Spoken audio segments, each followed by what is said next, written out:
Qual é a principal habilidade que um político deve ter para se destacar, tanto no mandato quanto em campanha de primeira eleição ou reeleição? Essa é uma pergunta que eu escuto muito aqui na minha assessoria, na agência. Para quem não me conhece, eu sou Dado Dias, Relações Públicas, especialista em marketing digital, consultor de marketing político, líder coach. E essa é uma pergunta muito recorrente aqui, né? Qual é a habilidade principal que eu devo focar, que eu devo treinar para me diferenciar, para conseguir me destacar da multidão, né? Para ser um político notável? E eu vou aproveitar o momento que a gente está, não sei quando você está vendo esse vídeo, mas nós estamos aqui entre o primeiro turno e o segundo turno das eleições municipais de 2020. E eu queria muito aproveitar para fazer uma breve análise dos debates municipais de segundo turno entre prefeitos e trazer para vocês aqui 7 habilidades que devem ser ressaltadas como dentro de um pacote, embaixo de um guarda-chuva principal de habilidades, que a gente está falando de habilidades de comunicação, né, discurso. Eu vou trazer 7 pontos aqui dentro desse guarda-chuva do discurso, porque o discurso ele está para o político, assim como, por exemplo, uma arma tá, para um soldado que está na trincheira de guerra, certo?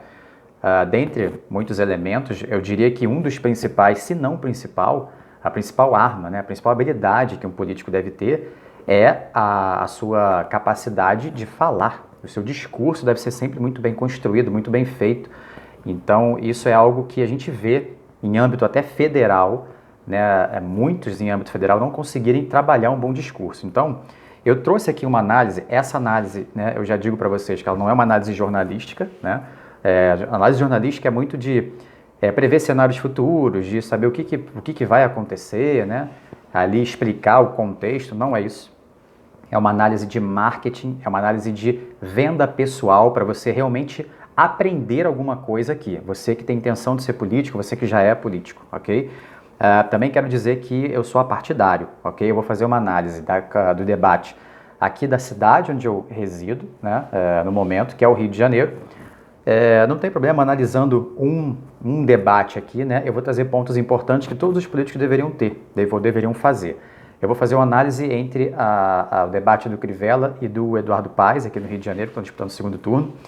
Mais uma vez, eu sou partidário, não estou defendendo nem tentando elevar um ou diminuir outro, mas são fatores que, pelo olhar da comunicação, é interessante que você saiba, que você se lembre disso na sua construção de discurso, na sua construção de fala, tá? E o debate é muito importante, porque o debate ele é uma prova de fogo por político, né? Porque ele é muito difícil o debate. Você se sair bem no debate, você está muito bem treinado com o seu discurso, você está muito bem treinado com a sua estratégia, você sabe improvisar. É um dos momentos mais difíceis do político. Então, o debate é como se fosse uma prova de fogo, né?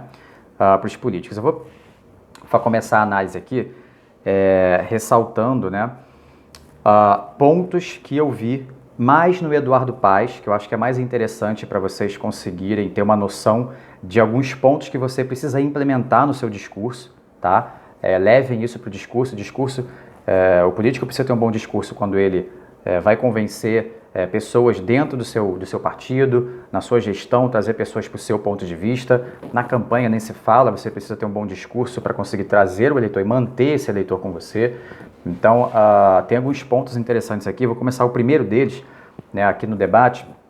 Como foi um debate muito agressivo, os dois candidatos se acusando muito em relação à corrupção e má gestão, muito mais da corrupção, coisas bem pesadas, né, foram faladas. Nesse contexto, eu destaco um primeiro ponto, que o Eduardo Paes ele começou pedindo desculpas para a população, né, já começou pedindo desculpas pelo debate que seria sangrento, que seria complicado.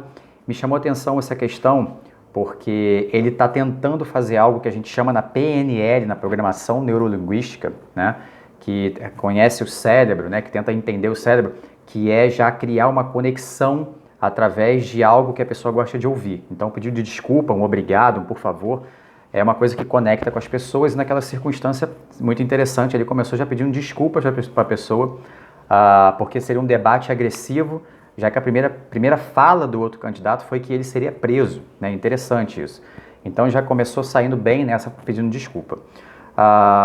Uma segunda coisa interessante que eu anotei é que o Eduardo Paes, durante muitos momentos, ele cita nomes de bairros. Isso também cria uma conexão, né? Ele citou por várias vezes e deu para sentir que ele estava fazendo isso preparado, né? Citou o nome de bairros, isso também cria uma identificação com as pessoas que moram lá. É muito interessante, é sempre no sentido de criar conexão com as pessoas, né? Outra coisa interessante foi o momento em que ele reconhece defeitos, né?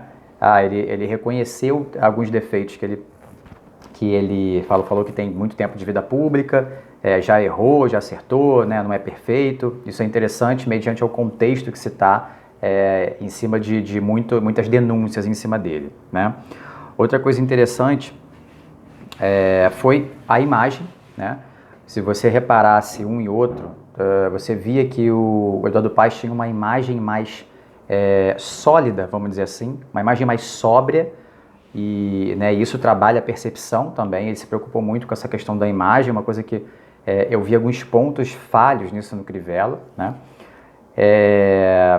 Outra coisa interessante também foi, aí a gente vai partir para a fala, né? Vocês viram que eu falei agora pontos que nada tem a ver com o discurso, mas como você está construindo isso em volta do discurso. Agora com a fala, né? Que cabia no contexto, que o Crivella veio com uma rejeição muito grande para disputar esse segundo turno. Então, ele usou uma palavra-chave muito importante para esse contexto, que é a desespero. Ele falou, vai ser assim que o candidato está entrando em desespero. Então, é muito importante você entender a circunstância do seu adversário para conseguir dizer algumas palavras-chave, né? Que vai trazer a concordância de quem está ouvindo aquilo ali. E a última é ele justificar, né? Justificar o porquê que ele está vindo de novo a candidato, mesmo com tantas denúncias de corrupção em volta dele. Para quem está vendo isso aqui fora do Rio de Janeiro, sabe que o governo, né, do estado, com o Sérgio Cabral, o Eduardo Paes estava muito ligado a ele. Então ele justificou, ele disse o porquê, como que ele trata pessoas que se envolveram com corrupção. Então isso é interessante.